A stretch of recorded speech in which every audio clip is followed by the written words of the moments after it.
بسم اللہ الرحمن الرحیم۔ السلام علیکم رحمۃ اللہ وبرکاتہ۔ اللہ کی رحمتیں اور برکتیں نازل ہوں ہم سب پر۔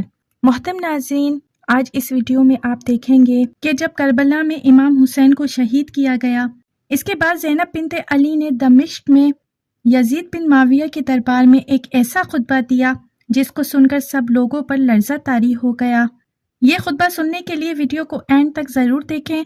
واقعہ کربلا کے بعد زینب بنت علی کا کردار بہت اہم ہے۔ واقعہ کربلا کے بعد انہیں قیدی بنا کر کئی شہروں سے گزار کر دمشق لے جایا گیا۔ انہوں نے اس سفر میں کئی خطبے دیے، اس میں سے ایک خطبہ یزید بن معاویہ کے دربار میں دیا۔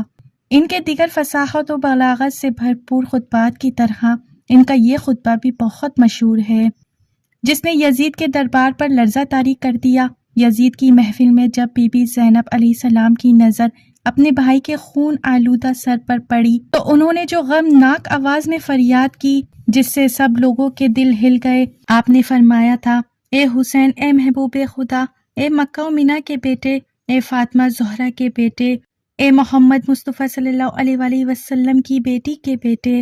پھر یہ معروف خطبہ دیا جس نے دشمن حسین کے مقاصد کو خاک میں ملا دیا۔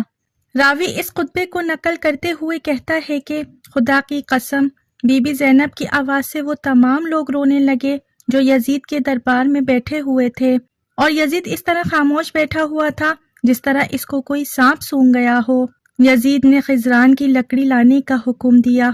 پھر یزید نے اس لکڑی کو حضرت امام حسین کے مبارک لبوں اور دانتوں پر لگایا۔ ابو برزہ جو صحابی رسول تھے وہ وہاں پر موجود تھے۔ انہوں نے یزید کو مخاطب ہو کر کہا، اے یزید، کیا تو اس چھڑی سے فرزند فاطمہ کے دندان مبارک پر مار رہا ہے؟ میں نے اپنی آنکھوں سے دیکھا ہے کہ پیغمبر اکرم صلی اللہ علیہ وآلہ وسلم حسین اور ان کے بھائی حسن کے لبوں اور دندان مبارک کو بوسہ دیا کرتے تھے اور فرماتے تھے کہ تم دونوں نوجوان جنت کے سردار ہو۔ جو تمہیں قتل کرے خدا اسے قتل کرے اور اس پر لعنت کرے اور اس کے لیے جہنم کو آمادہ کر دے، اور وہ بہت خراب جگہ ہے۔ یزید غصے میں آگ بگولا ہو گیا اور چیخنے لگا اور حکم دیا کہ صحابی رسول کو باہر نکال دو ورنہ میں اس کی گردن اڑا دوں گا۔ یزید نے جب امام حسین کے دندان اور ہونٹوں پر چھڑی پھیر کر بے حرمتی کی اور فخریہ اشعار پڑھے تو زینب بنت علی سے رہا نہ گیا۔ انہوں نے کھڑے ہو کر وسیع خطبہ فرمایا، یزید کی تحقیر اور مذمت کی، اہل بیت کی شان بیان کی اور لشکر یزید کے مظالم بیان کیے۔ زینب بنت علی نے خطبہ اللہ کے نام سے شروع کیا۔ سب تعریفیں اس خدا کے لیے ہیں جو کائنات کا پروردگار ہے، اور خدا کی رحمتیں نازل ہوں پیغمبر محمد صلی اللہ علیہ وآلہ وسلم پر اور ان کی پاکیزہ عزت و اہل بیت پر۔ اما بعد، بلا آخر ان لوگوں کا انجام برا ہے جنہوں نے اپنے دامن حیات کو برائیوں کی سیاہی سے داغدار کر کے اپنے خدا کی آیت کی تکذیب کی اور آیت پروردگار کا مذاق اڑایا ہے۔ اے یزید، تو کیا سمجھتا ہے کہ تو نے ہم پر زمین کے گوشے اور آسمان کے کنارے تنگ کر دیے ہیں اور رسول خدا کی آل کو رسیوں اور زنجیروں میں جکڑ کر در بدر پھرانے سے تو خدا کی بارگاہ میں سرفراز ہوا ہے اور ہم رسوا ہوئے ہیں؟ کیا تیرے خیال میں ہم مظلوم ہو کر ذلیل ہو گئے ہیں؟ اور تو کیا سمجھتا ہے کہ تو ظالم ہو کر سر بلند ہوا ہے؟ کیا تو یہ سمجھتا ہے کہ ہم پر ظلم کر کے خدا کی بارگاہ میں تجھے شان و مقام حاصل ہو گیا ہے؟ آج تو اپنی ظاہری فتح کی خوشی میں سرمست ہے، مسرت و شادمانی سے سرفراز ہو کر اپنے غالب ہونے پر اترا رہا ہے، اور خلافت کے ہمارے مسلمہ حقوق کو غصب کر کے خوشی و سرور کا جشن منانے میں مشغول ہے۔ اپنی سوچ پر مغرور نہ ہو اور ہوش کی سانس لے۔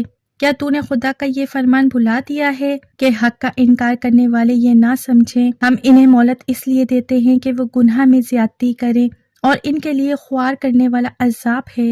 اے طلقہ کے بیٹے، کیا یہ تیرا انصاف ہے کہ تو نے اپنی مستورات اور لونڈیوں کو چادر اور چار دیواری کا تحفظ فراہم کر کے پردے میں بٹھا رکھا ہے، اور جبکہ رسول زادیوں کو سربرہنہ در بدر پھرا رہا ہے؟ تو نے مقتورات عصمت کی چادریں لوٹ لی ہیں، تو نے ہمارے سروں سے ہماری چادریں چھین لی ہیں اور ان کی بحرمتی کا مرتکب ہوا۔ تیرے حکم پر عشقیہ نے رسول زادیوں کو بے نقاب کر کے شہر با شہر پھرایا ہے۔ اے یزید، تو اتنا ظلم نہ کر، اے یزید یاد رکھ کہ خدا آل رسول پاک کا تجھ سے انتقام لے کر ان مظلوموں کا حق انہیں دلائے گا اور انہیں امن و سکون کی نعمت سے مالا مال کر دے گا۔ خدا کا فرمان ہے کہ جو لوگ اللہ کی راہ میں مارے گئے ہیں انہیں مردے نہ سمجھو، بلکہ وہ تو زندہ ہیں، اپنے رب کے ہاں سے انہیں رزق دیا جاتا ہے۔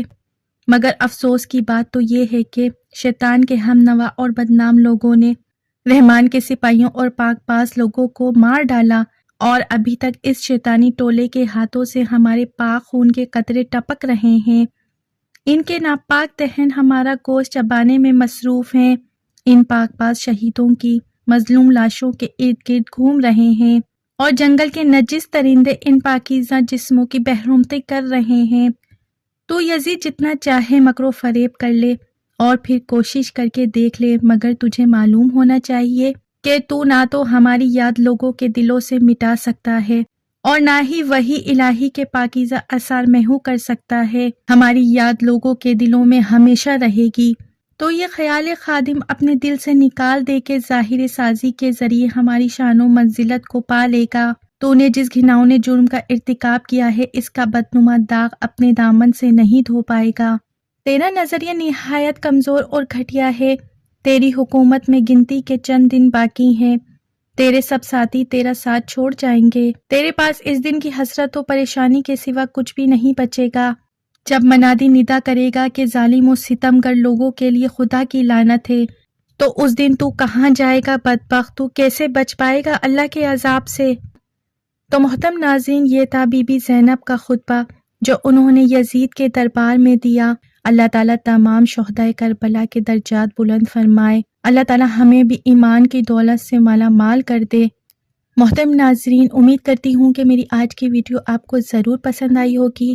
اگر میری ویڈیو اچھی لگی ہے تو میرے چینل کو سبسکرائب کیجیے، بیل آئیکن پہ ضرور کلک کیجیے، لائک شیئر اور پیارا کمنٹ ضرور دیجیے۔ اپنا بہت سا خیال رکھیے۔ زندگی رہی تو پھر ملیں گے معلوماتی ویڈیو کے ساتھ۔ اللہ حافظ۔